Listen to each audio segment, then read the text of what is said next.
now become a law. So bali tatlong landmark laws yan, authored by your congressman. Merong isang law na nag-pass din, ako principal co-author.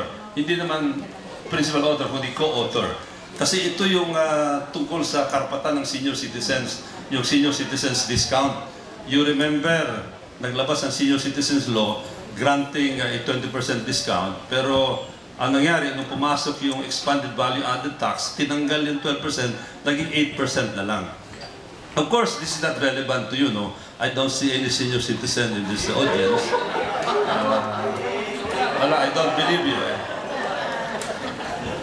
Pero just in case, pakisabi na lang sa tatay mo, Bishop, na pwede din sa makover dito yung dating 8%, back to 20% na. Please tell your dad and your mom that they're now qualified.